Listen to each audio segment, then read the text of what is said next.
Can you become keto-adapted while eating carbs? What? Is it possible to run on a fat-burning engine without eating a strict ketogenic diet? That's impossible. Can you have your cake, your steak, your bacon and eggs, and eat it too? Are you mad? Welcome to the Body Mind Empowerment Podcast. I'm your host Simland, and that's the topic of today's episode. We're gonna talk about what is keto adaptation, how you can become keto adapted, and how you can implement different carbohydrate and nutrient timing strategies to improve metabolic flexibility and become ultimately keto adapted. Body Mind Empowerment.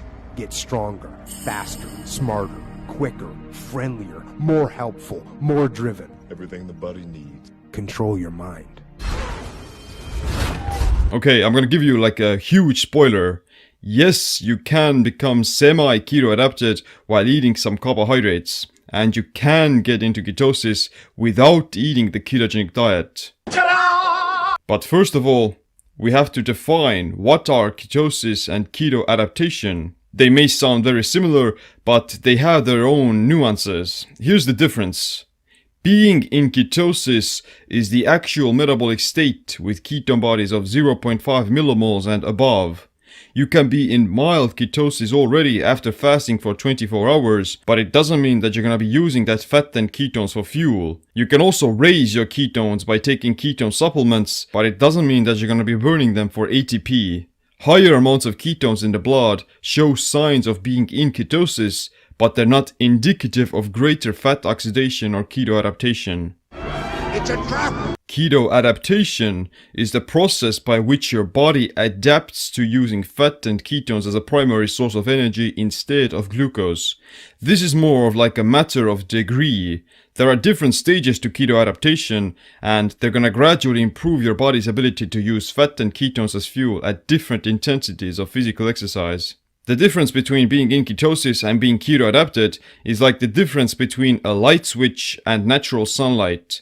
You can dim the light or turn it on instantly, thus entering into a state of ketosis, but to actually reap the benefits of keto adaptation, you have to go through the gradual process of rising to the zenith like the sun to avoid the circadian mismatch. And it's not gonna happen that quickly.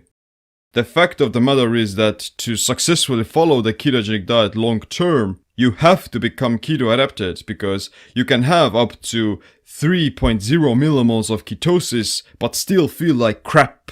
More ketones isn't better or healthier, it's the efficiency of those ketones that matters.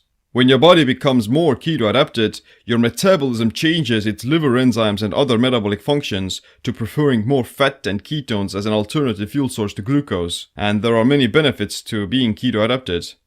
You increase rates of fat oxidation by default. You'll start burning more fat at different levels of intensity. At lower intensities such as walking or cardio, you're already burning mostly fat for energy. After keto adaptation, these things will burn fat exclusively with no need for carbs or gluconeogenesis. A study done by Jeff Wallach and his team on trained ultra-endurance athletes has shown that compared to a high-carb diet, long-term keto adaptation results in 2 to 3 times higher rates of fat oxidation. The time it took to replenish muscle glycogen after 3 hours was also very similar. This study also shows that after keto adaptation, you increase the body's ability to use more fat and ketones at higher intensities as well, which means that you're sparing muscle glycogen when doing harder exercise, and you can burn more fat. What I mean by burning fat is fat oxidation. Fat oxidation is an oxymoron in the sense that it's not gonna guarantee you fat loss coming off from your body fat. Fat oxidation in this context refers to what kind of energy molecules your body is using for ATP production. It's about what kind of a pathway you're going through in the Krebs cycle. With higher blood sugar and insulin levels, you're inhibiting your body's ability to use fatty acids, which also makes your physical exercise and energy more dependent on glycogen. With a keto-adapted approach, you raise the ceiling at which your body uses fat as a primary fuel source, and therefore you can use either fat from dietary sources or the fat from your adipose tissue. To lose weight, you would still have to induce a caloric deficit, but the difference is that the higher your keto adaptation, the more fat you're burning as opposed to sugar, all the time. The benefits of keto adaptation go beyond physical training and weight loss. You have more stable blood sugar and energy levels. You get direct access to your adipose tissue for calories. You increase ketogenesis and the production of ketones that can give fuel to the brain, heart, and skeletal muscle. You have more mental clarity and a focused brain. You have reduced inflammation and less oxidative stress when producing ATP. You're gonna protect yourself against muscle catabolism when skipping meals or doing longer fasts. And of course, you'll achieve independence from food and eating several times a day. Now, these benefits, they can occur outside of the context of ketosis, but only to a very small degree. Following a good ketogenic diet is going to greatly magnify these effects. When being in ketosis is quite binary, then keto adaptation is more like a matter of degree. You're always burning fat, even on a high carb diet. The difference is to what proportion and how well you're able to do it.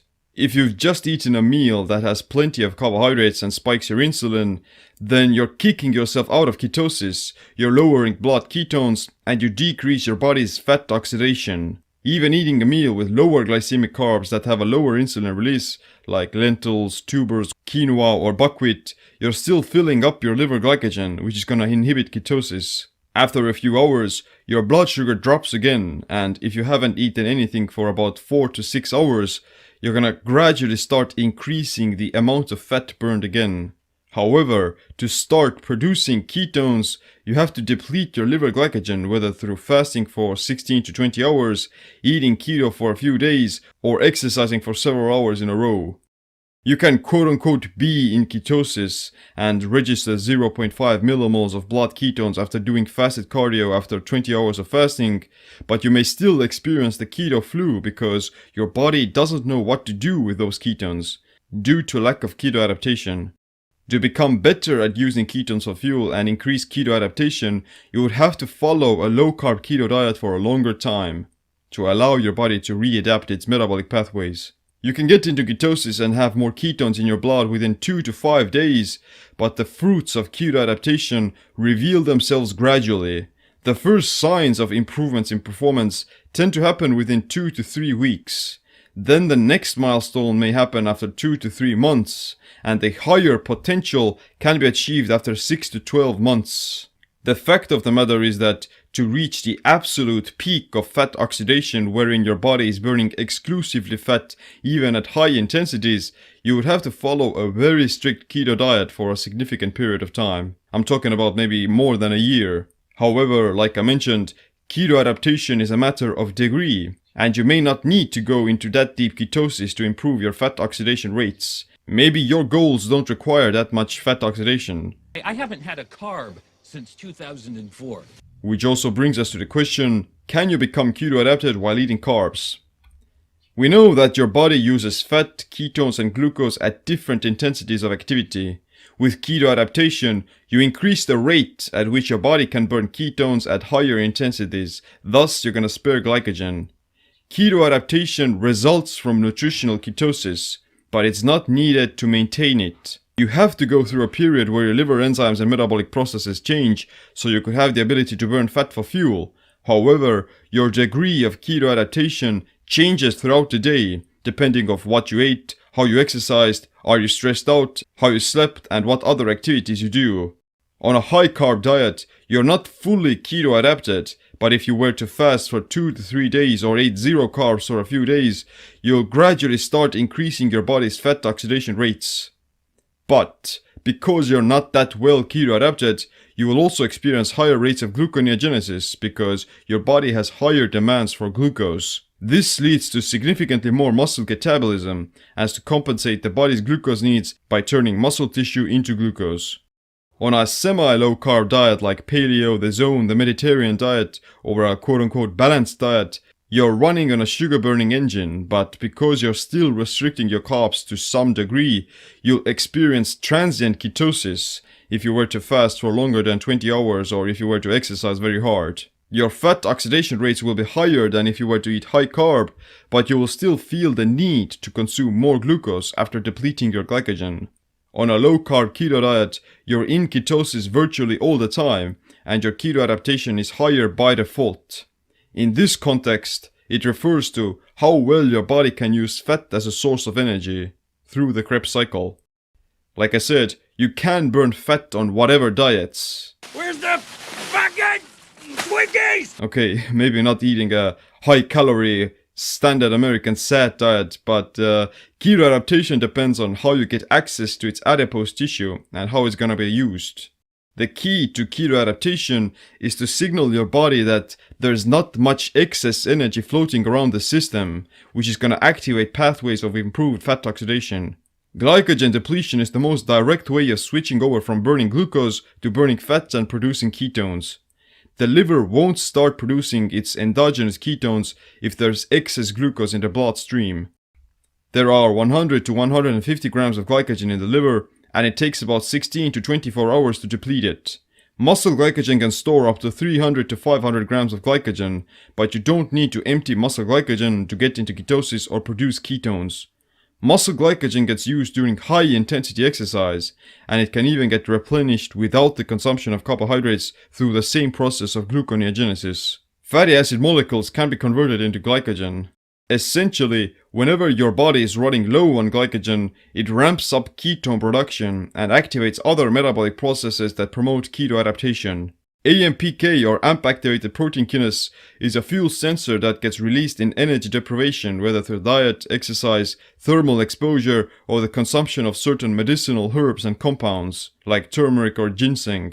PGC1-alpha is a transcription co-activator that is central to regulating energy metabolism. It increases mitochondrial functioning and fat oxidation. High-intensity exercise, caloric restriction, ketosis, cold thermogenesis, and sunlight all activate this factor. NAD is a coenzyme found in all living cells. It consists of NAD+ and NADH. When your body detects an abundance of energy from food, it increases NADH and decreases NAD+.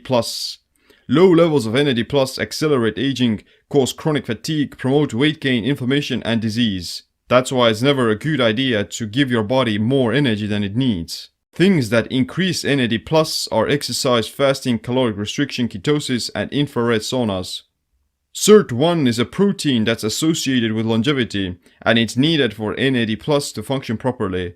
Sirtuins activate all the other vital pathways of fat oxidation and longevity, like PGC1-alpha, phosphoproteins, and PPAR modulators. Sirtuins also turn off the inflammatory genes that promote fat storage and inflammation. Again, caloric restriction, cold, fasting, exercise, carbohydrate restriction, they all increase SIRT1 by increasing cyclic AMP.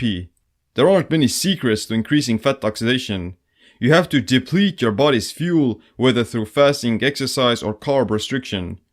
The nuance of nutritional ketosis is that you can reap a lot of the benefits of these gene expressions by eating a low-carb ketogenic diet without restricting your calories. Ketosis can activate AMPK and PGC1-alpha, and there are many other anti-inflammatory benefits. Give me all the bacon and eggs you have. However, just eating a ketogenic diet isn't gonna make you more keto-adapted by default.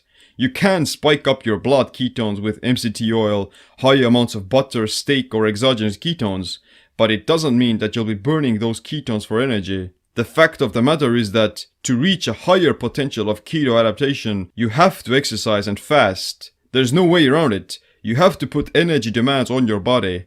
Just sitting on a couch while having 4.0 millimoles of ketones is characterized as quote-unquote being in ketosis, but being in ketosis doesn't mean shit if you're unable to use those ketones for energy. In fact, with exercise, your blood ketones tend to drop because you're using them for fuel instead of making them sit in your bloodstream.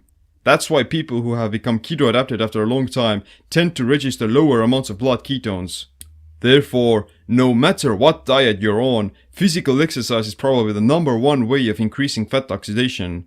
But at the same time, there are still several nuances to this. If you're exercising with full glycogen stores, then you're burning only that sugar you ate and not fat. Eating something with a lot of carbs before a workout literally fills up your glycogen, and before you can start burning fat, you have to deplete those glycogen stores first. If you're trying to lose weight, then the best way to exercise is to do it on an empty stomach, or at least at a very low carb state. If you're exercising in ketosis, then you're burning exclusively fat for fuel, and you're doing it at even moderate intensities of exercise. During high intensities like lifting weights, you'll burn muscle glycogen, but this is gonna happen anyway, and you'll become more glycogen sparing when in ketosis. You're not gonna become fully keto adapted unless you exercise with low liver glycogen, because the liver won't convert over to a ketone based metabolism. It's necessary. With that being said, you don't have to remain in strict ketosis all the time to stay keto adapted. Like I said, keto adaptation is a matter of degree, and you're always moving between higher rates of fat oxidation throughout the day. If you were to consume more carbs that topped off your liver glycogen, thus inhibiting ketosis, you would still stay relatively keto adapted. You're gonna simply burn that excess glucose for energy, and how it's gonna affect your keto adaptation depends on many things, like how physically active you are, how much lean muscle mass you have, what's your insulin sensitivity, when was the last time you ate, what kind of carbs they were, and how metabolically flexible you are. Getting the keto flu after eating just a little bit of extra carbs, it means that you're metabolically inflexible and your body is very inefficient at swapping between different fuel sources. Keto adaptation and metabolic flexibility aren't the same thing, because one of them refers to strictly priming fat oxidation at progressively higher intensities of exercise, and the other is about adapting to changes in dietary intake or lack thereof. The general guideline is that the longer you do the ketogenic diet, the easier it gets and the better you start performing. However, like I said, to maintain keto adaptation, you don't need to be in strict ketosis all the time. And even if you were to eat a zero carb diet, your keto measurements fluctuate every day. Despite that, you can still be able to use fats for fuel. When I say that you don't need to be in ketosis all the time to stay keto adapted, then I'm not saying that you can eat keto for a week, then eat another week high carb, and then get back into ketosis within another week. Your body still needs to be in a ketogenic state the vast majority of time to stay keto adapted. It's a matter of degree, how long you've been in ketosis, what you ate, what are the energetic demands of your body, your hormonal profile and metabolic flexibility. Reaching the peak potential of keto adaptation and fat oxidation requires you to be eating a very low carb ketogenic diet for several months and even years. It's virtually impossible to become keto adapted on a high carb diet because your body is so geared towards metabolizing glucose all the time. Even if you were to exercise like an ultra endurance athlete or ate once every 2 days, you'd still experience the keto flu whenever you're not consuming adequate amounts of carbohydrates. To stay keto adapted while eating carbs, you have to lay the foundation with a well-structured ketogenic diet. And then you have to work on improving your metabolic flexibility as to be able to swap between carbs and fats for fuel. The foundation to metabolic flexibility is the ketogenic diet because you need to be able to burn fat as a primary fuel source. On a high carb diet without keto adaptation, you're only capable of burning glucose while not being able to use ketones. But in order to avoid bonking after your glycogen runs out, and not to get the keto flu whenever you eat some carbs, you need to go through a period of keto adaptation. Both aerobic and anaerobic conditioning is also needed. The purpose of your training should be to increase mitochondrial density, which are your cell's ability to produce energy whether from ketones or carbs. Metabolic flexibility is a matter of degree like keto adaptation. An organism with greater muscle glycogen stores and improved insulin sensitivity can absorb more glucose than the one with lower energetic demands. That's why there's a huge difference between athletes and sedentary people. The timing of fuel intake is also vital, as consuming carbohydrates when your body isn't primed to using them will lead to a completely different result, even in people who are physically very fit. Even Rich Froning could get diabetes if he ate too many carbs in the wrong context. Eating more carbs than your body can handle when you've been sitting around all day is gonna instantly kick you out of ketosis because your muscles have already gotten adequate amounts of energy from fat. If your muscle glycogen stores were to be completely empty after a long resistance training workout, then they're more primed to shuttling any excess carbs into the muscle cells without inhibiting keto adaptation. Eating carbs with poor insulin sensitivity is generally very bad, as it literally makes those carbs more likely to be stored as fat. That's why it's important to get enough sleep, stay physically active, and eat relatively low carb whenever you're not exercising. It's necessary. So let's talk about how to improve metabolic flexibility and stay keto adapted while eating carbs. First, You have to establish nutritional ketosis by doing a low-carb ketogenic diet for at least 2 to 4 weeks. Generally, you can get into ketosis faster with fasting and exercise, but your body still needs some time to keto-adapt. Even if you're not planning on staying keto for a longer period of time, you'd still want to make the baseline template of your meals low-carb, because it's gonna keep your body's glycogen stores lower and it's gonna improve fat oxidation, insulin sensitivity, and general health. Secondly, after the first period of keto adaptation, you can start tinkering with some carbohydrates to improve your performance. Keep in mind that to stay keto adapted, you have to be using carbs only as performance enhancing tools, not as something you can simply get away with. Well, this slinky thing, it ain't over yet. Third, the fact of the matter is that you still wanna be eating relatively low carb, especially at times when you're not exercising. Hell, I would recommend to eat only when you're exercising, because at other times your body doesn't really need a lot of energy, and if you were to practice intermittent fasting, you would promote ketosis, you would improve keto adaptation, you'd detox your system with autophagy, you would boost growth hormone, you'd save a lot of time, money, and you would prime yourself to greater nutrient partitioning after you start eating again. In my opinion, it's much better to not eat anything at all on days when you're mostly sedentary and you're not moving around a lot, because fasting would be that much more effective. Fourth, when you're able to go with food for over 24 hours and not experience hypoglycemia or muscle weakness, then that's a good indicator of keto adaptation, at least the first signs of it. At this point, your physical performance at all intensities is generally the same, and you don't need carbs to fuel your training. However, you can still use a few hacks that include strategic carbohydrate consumption. The first one is the targeted ketogenic diet, or TKD. It involves consuming a small dose of carbohydrates during your most intense workouts. You eat like a ripe banana, a piece of grapefruit, or 5 to 10 grams of dextrose powder with a protein shake.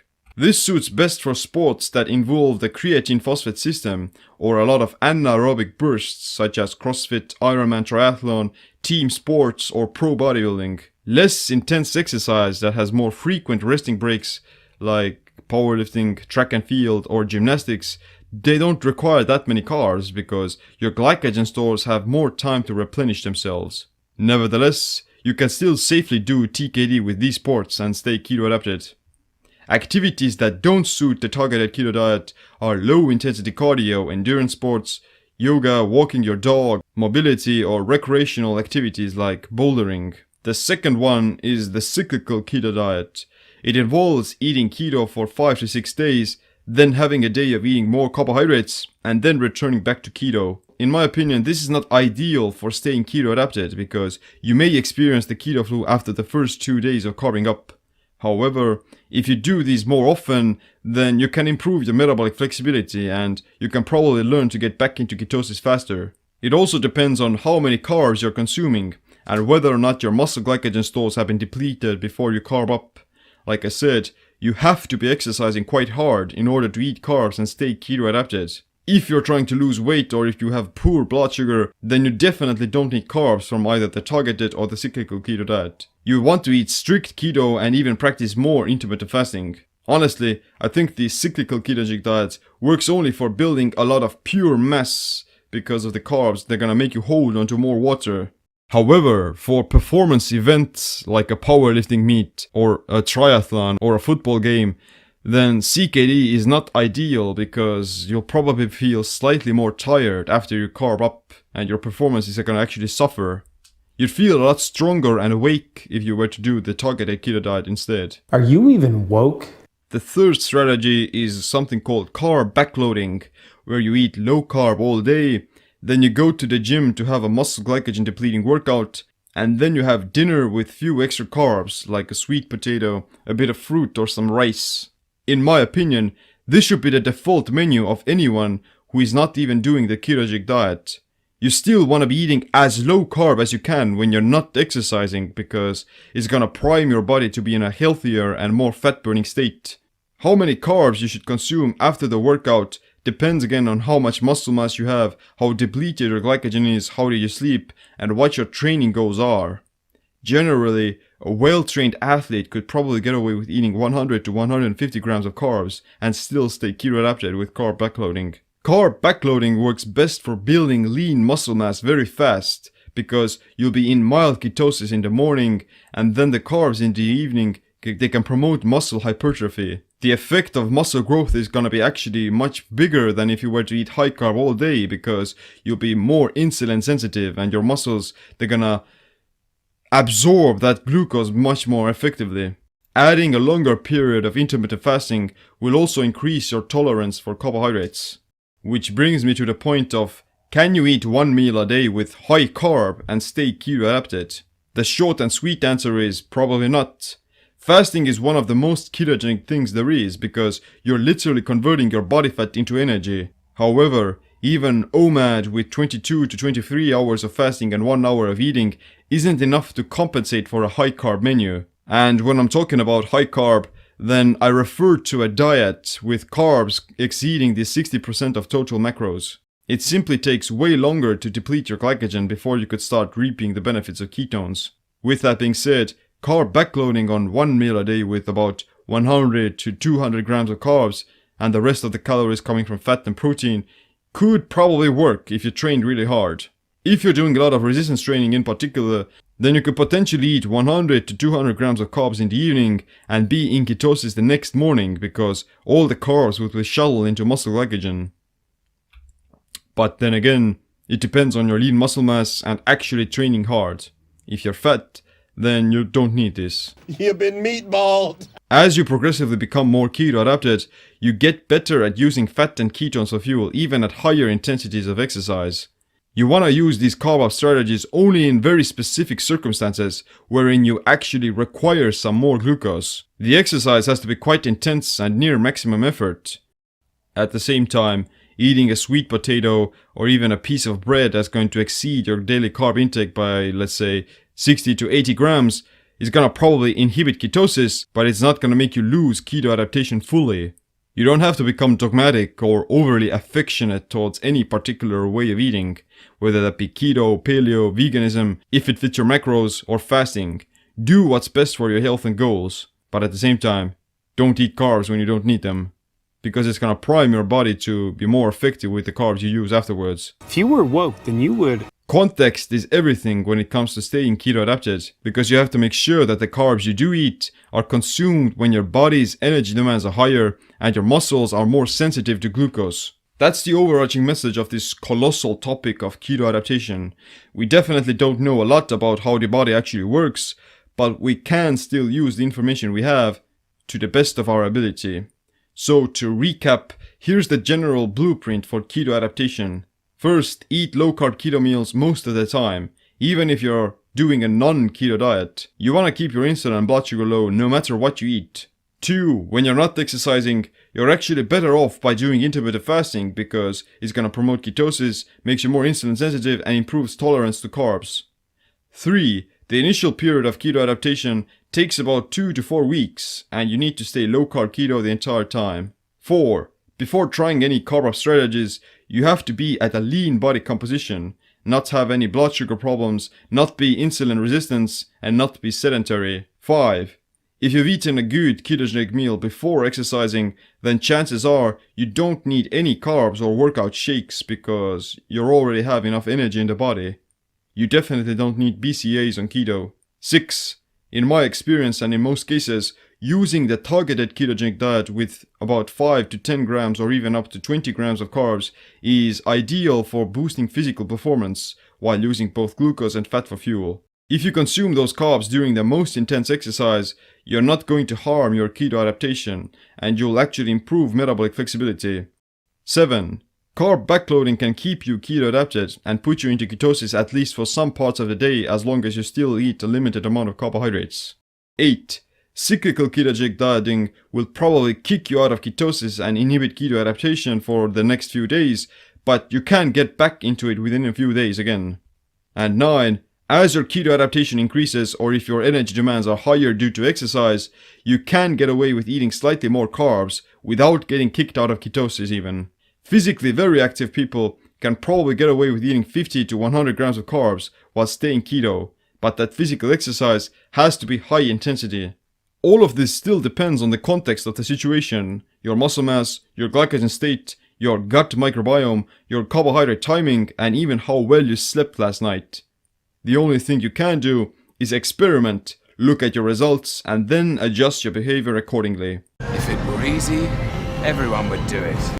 If you want to know how to become a keto-adapted beast that can fast for a week without losing your sanity, that can burn more fat while exercising, that can build lean muscle mass without getting fat, that can reap the cognitive benefits of ketones, that can stay keto-adapted while eating carbs and maintain metabolic flexibility, then you just have to check out the KetoFit program. It includes the entire process of starting a ketogenic diet, how to become keto-adapted, how to exercise, what to eat, in what amounts, and how to strategically use carbohydrates in different scenarios. There are over 50 recipes for both low-carb breakfast, dinner, dessert, snacks, and healthy high-carb foods that won't give you metabolic syndrome but gonna keep you ketotic instead. It has a 30-day meal plan with exact macronutrient ratios and grams of how much food to eat. A 4-week workout routine that incorporates resistance training, aerobic conditioning, mobility, and general functional fitness. And a ton of extras with cool biohacks and other holistic health practices that improve your well-being and performance. The KetoFit program is the blueprint for becoming keto-adapted for life. That's it for this episode.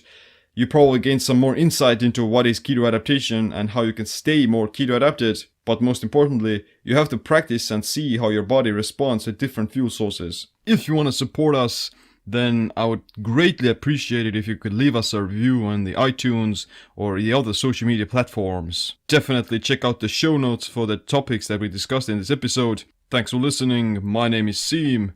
Stay tuned for the next episode. Stay empowered. If you were woke, then you would